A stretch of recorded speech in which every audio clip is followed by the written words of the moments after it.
नमस्कार, स्वागत है आप सभी का डिजिटल मीडिया यूट्यूब पेज पर। मैं कोमल पवार आप सभी का स्वागत करती हूँ हमारे चैनल पर। तो चलिए खबरों का सिलसिला शुरू करते हैं। शुरुआत करते हैं फर्जी दावों से। जी हाँ, किसान आंदोलन में ब्रिटिश सांसदों में चर्चा को लेकर भारत के उच्चायोग ने सभी को फटकार लगाई है। आइए जानते हैं इसकी पूरी रिपोर्ट। सोमवार को ब्रिटिश संसद में भारत में किसानों की सुरक्षा और प्रेस की आजादी के मुद्दे को लेकर सांसदों ने एक चर्चा की, जिसे लेकर लंदन स्थित भारत के उच्चायोग ने कड़ी प्रतिक्रिया दी है। उच्चायोग ने एक बयान जारी किया और उन पर आरोप लगाया है कि इस चर्चा में संतुलित बहस की बजाय आधारहीन बातें की गई। बयान में कहा गया है कि अफसोस है, एक संतुलित बहस की बजाय बिना तथ्यों और पुष्टि के आधारहीन बातें सामने रखी गई और दुनिया के सबसे बड़े लोकतंत्र और इसकी संस्था की अखंडता पर हमला किया गया है। बयान में कहा गया है कि ब्रिटिश मीडिया सहित कई विदेशी मीडिया और संस्थान भारत में मौजूद है और उन्होंने इस मुद्दे को खुद देखा है। भारतीय उच्चायोग ने कहा कि उसे बहस पर प्रतिक्रिया देनी पड़ी क्योंकि उसमें भारत को लेकर बहुत सी आशंकाएं व्यक्त की गई।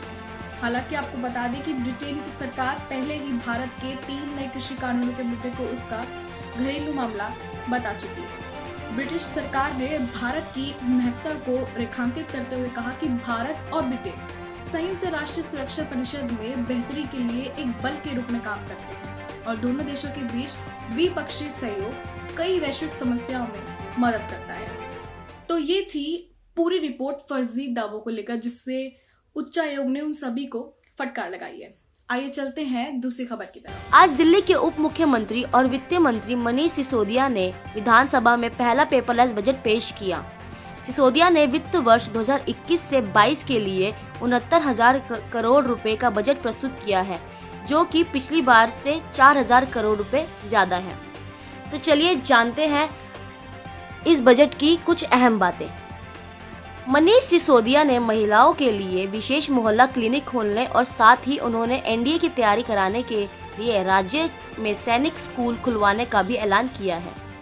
छात्रों में बचपन से ही देशभक्ति और महिलाओं के लिए सम्मान की भावना जगाने के लिए पाठ्यक्रम की शुरुआत होगी, ताकि ये सब बातें बच्चे स्कूल में ही सीखें। सरकार की तरफ से सरकारी अस्पतालों में मुफ्त वैक्सीन दी जाएगी। इसके लिए सरकार ने 50 करोड़ रुपए निर्धारित किए हैं। अगले 26 सालों तक केजरीवाल सरकार का लक्ष्य दिल्ली की प्रति व्यक्ति आय को बढ़ाकर सिंगापुर की प्रति व्यक्ति आय के बराबर करने का है।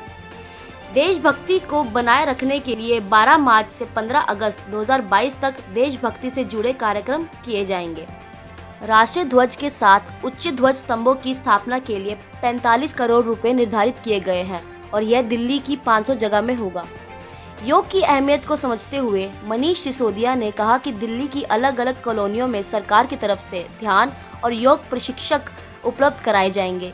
इसके लिए सरकार ने 25 करोड़ रुपए निर्धारित किए हैं।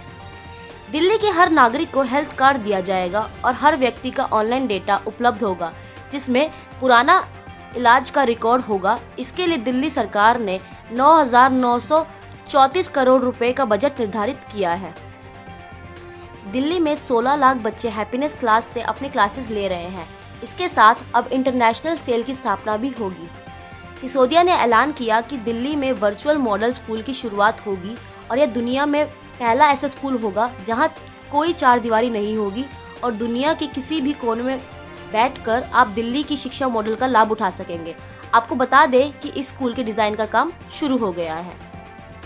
एंटरप्रेन्योरशिप करिकुलम के तहत 2,000 रुपए प्रति बच्चे को दिए जाएंगे। नर्सरी से 8वीं के लिए नया पाठ्यक्रम तैयार होगा। दिल्ली का अपना शिक्षा बोर्ड होगा। 100 स्कूल ऑफ एक्सीलेंस बनाए जाएंगे। देश के शहीदों के परिवार के लिए 26 करोड़ के बजट का प्रस्तावित किया गया है। अब स्टूडेंट की ही नहीं बल्कि अब टीचर्स की यूनिवर्सिटी भी होगी। यहाँ पर देश और दुनिया के बेहतर टीचर्स तैयार हो सकेंगे। दिल्ली लॉ यूनिवर्सिटी की शुरुआत भी होगी। शिक्षा के लिए 16,377 करोड़ रुपए का बजट रखा गया है। केजरीवाल सरकार ने 2048 में 39वें ओलंपिक खेल की मेजबानी करने का लक्ष्य बनाया है। कम से कम 10 खेल क्षेत्रों में अंतर्राष्ट्रीय मेडल विजेता तैयार करने का लक्ष्य है। अब गरीब परिवार को झुग्गी में रहने की आवश्यकता नहीं है, क्योंकि केजरीवाल सरकार जहां झुग्गी वहीं मकान योजना पर 5,328 करोड़ रुपए खर्च करेगी। अनधिकृत कॉलोनियों के विकास के लिए 550 करोड़ रुपए का प्रावधान है। दिल्ली के इलेक्ट्रिक वाहन पॉलिसी लागू की गई है। टारगेट है कि 2024 तक 25% इलेक्ट्रिक वाहन हो। इलेक्ट्रिक वाहनों के लिए 500 ई चार्जिंग स्टेशन करने का टारगेट रखा गया है। हर 3 किलोमीटर पर एक चार्जिंग स्टेशन की व्यवस्था करेंगे। 1300 ई बसों को सड़क पर लाने की तैयारी कर रहे हैं। इलेक्ट्रिक वाहनों का शेयर 0.2 से बढ़कर 2.1 पहुंचा है। सरकार 1300 नई ई बसें लाएगी। दिल्ली की डीटीसी बसों में महिलाओं का मुफ्त सफर इस साल भी जारी रहेगा। 200 करोड़ रुपए सीसीटीवी सुविधा को सशक्त करने के लिए प्रस्तावित किए गए हैं। ऊर्जा विभाग के लिए 3,227 करोड़ रुपए का बजट रखा गया है और बिजली सब्सिडी के लिए 3,090 करोड़ रुपए का बजट रखा गया है। पर्यटक स्थलों पर महिलाओं की सुरक्षा के लिए सीसीटीवी लगाए जाएंगे और गार्डों की तैनाती की जाएगी। इसके लिए 5 करोड़ रुपए निर्धारित किए गए हैं। इसके साथ ही दिल्ली में पर्यटन को बढ़ावा देने के लिए दिल्ली हेरिटेज प्रमोशन और दिल्ली टूरिज्म सक्रिय योजना लाने की तैयारी है। दिल्ली की दिवाली का आयोजन अगले वर्ष भी धूमधाम से किया जाएगा। इसके लिए कुल बजट 521 करोड़ रुपए का है। वक्त हो चला है मनोरंजन जगत से बड़ी कुछ जानकारियां लेने का, तो आइए रुक करते हैं काजल गुप्ता की इस रिपोर्ट की तरफ। बिहार के ज्योतिराज नाम की लड़की ने सोनू सूद को टैग करते हुए ट्वीट किया और अगरबत्ती की मशीन की मांग की है। उन्होंने लिखा है कि सोनू सूद भैया, मेरा नाम ज्योति है और मैं बिहार की रहने वाली हूँ। आप हर किसी की मदद कर रहे हैं तो थोड़ी सी मदद मेरी भी कर दीजिए। मुझे अपने परिवार का पालन पोषण करने के लिए एक अगरबत्ती मेकिंग मशीन चाहिए ताकि मैं अपने परिवार का और अपने बच्चों का पालन पोषण कर सकूं, उनकी भूख मिटा सकूं। अगली खबर के मुताबिक साउथ सुपरस्टार अजीत कुमार ने 46वीं तमिलनाडु स्टेट शूटिंग चैंपियनशिप में 4 गोल्ड और 2 सिल्वर मेडल जीते हैं। इसके बाद से हर तरफ अजीत काफी चर्चा में। अजीत कुमार ने अपने फिल्मी करियर की शुरुआत 1990 में आई एक तमिल फिल्म में की थी और एक एक्टर होने के अलावा अजीत कुमार रेसर भी हैं। 2004 में उन्होंने ब्रिटिश फार्मूला सीजन 3 में फार्मूला 2 रेसर के तौर पर भाग लिया और उन्हें तीसरा स्थान हासिल हुआ। अगली खबर के मुताबिक टीकाकरण के बाद सैफ अली खान जमकर हो रहे हैं ट्रोल। 60 साल की उम्र नहीं तो कैसे लगी कोरोना वैक्सीन। बॉलीवुड के नवाब सैफ अली खान ने हाल ही में कोरोना वैक्सीन का डोज लिया है। बता दें कि सैफ अली खान ने इसकी कोई जानकारी नहीं दी थी, लेकिन वह कोरोना वैक्सीनेशन सेंटर के बाहर स्पॉट किए गए थे। अभिनेता की कोरोना सेंटर से बाहर आते हुए एक तस्वीर खूब वायरल हो रही है, लेकिन वैक्सीन लगवाने के तुरंत बाद से ही वो जमकर सोशल मीडिया पर ट्रोल हो रहे हैं। कुछ लोग कह रहे हैं कि क्या उनकी उम्र 60 वर्ष है या नहीं है। अगर है तो उन्होंने हमसे बात क्यों छुपाई। चलते हैं अगली खबर की तरफ। परिणीति चोपड़ा की फिल्म साइना का ट्रेलर रिलीज हो चुका है। इस साल अब तक परिणीति चोपड़ा की 3 फिल्में रिलीज हो रही हैं। 26 फरवरी को उनकी the girl on the train release हुई और सोमवार को जिस फिल्म का जिक्र हो रहा है साइना का ट्रेलर रिलीज हुआ, वह 26 मार्च को रिलीज हो जाएगी।